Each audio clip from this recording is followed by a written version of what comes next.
Bonjour à tous, bonjour à toutes. C'est Paul Dame pour vous présenter un nouveau sapin en sucette. Et donc, dans le cas présent, je me suis intéressé à la circulation sanguine des grands animaux. Bon, de prime abord, on peut se demander, oui, il a encore pété un câble. Donc, effectivement, je pense m'être attaqué à un grand morceau. Mauvais jeu de mots, naturellement. Dans le cas présent, par exemple, Girafa camelopardalis. La girafe, quoi. Donc, on va se dire, bon, bah, c'est sûr, elle est grande, mais elle doit être faite en conséquence, à mon avis. Déjà, elle doit avoir un rythme cardiaque assez lent, mais fort, quoi. Et le cœur doit pulser fortement pour envoyer du sang à la fois dans le corps, mais aussi tout en haut dans sa tête. Puisque, comme vous le savez, peut-être euh, la girafe, elle est grande. Bon, très de bêtises. Ce que je pensais, c'est que dans son tout d'abord, le cœur doit être particulièrement musclé, puisque celui-ci doit pouvoir propulser beaucoup, beaucoup, beaucoup de sang, et que la girafe n'est pas un petit animal tout mignon comme le cheval.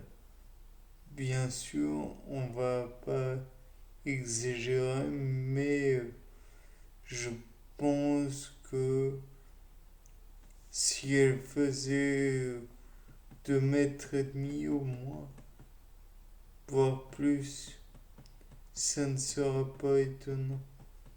On pourrait même aller jusqu'à 3 mètres, que ça ne me gênerait pas trop, puisque la girafe a un cou immense. Je présume que le sang doit passer dans des vaisseaux, bien sûr.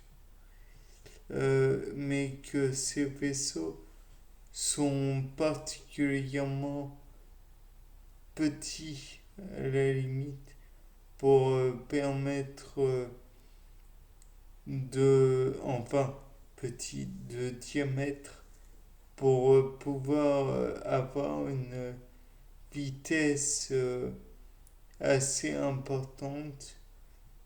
Et comme vous le savez, dans la loi de débit des fluides, donc plus la quantité de sang dans un petit canal va plus vite que dans un grand canal. Bon, je m'explique mal, probablement, mais ça expliquerait comment ça pourrait aller assez vite pour ne pas faire comment dire s'évanouir la girafe à chaque battement cardiaque. Bien sûr, on peut imaginer aussi qu'elle a... Tiens, bah. Alors, description. Il s'agit de l'animal plus grand, pouvant 5,50 mètres, voire même 5,80. Bon, autant vous dire que c'est grand, très grand. Et je crois que les girafes accouchent, non pas couchées, mais bien debout, enfin sur leurs pattes tendues. Donc le petit fait une chute assez vertigineuse. Il a intérêt à bien comment dire, se réceptionner sur ses pattes arrière et avant d'ailleurs. Je pense que oui, il a intérêt. Parce que sortir du ventre de sa mère ainsi, ça doit pas être facile. Bien, néanmoins, on disait que le sang devait être propulsé dans des petits canaux. Euh, et donc, je pense que, en fait, il doit y avoir des grands canaux, des artères. Et pour bien que, à mon avis, les artères ne sont sûrement pas très larges, il faut aussi irriguer le cerveau. Et le cerveau, naturellement, ça va passer par des petits, les petits capillaires. On peut aussi envisager que la pulsation, bah finalement, ça va peut-être être très largement plus important que celle de l'homme aux alentours des 170 battements par minute.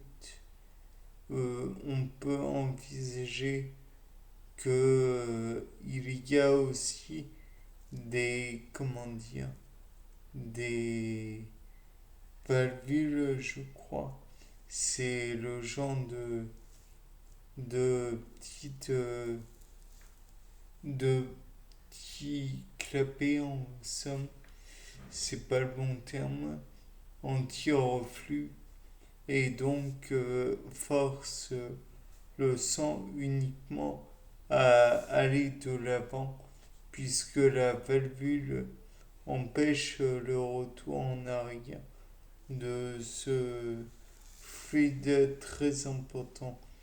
Et donc force le liquide à toujours aller de l'avant, ce qui permet tout de même à comment, à la girafe de lever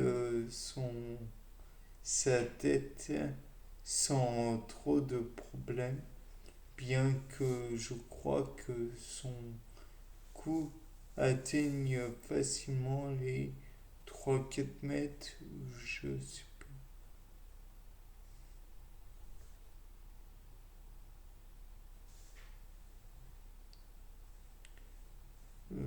à vérifier.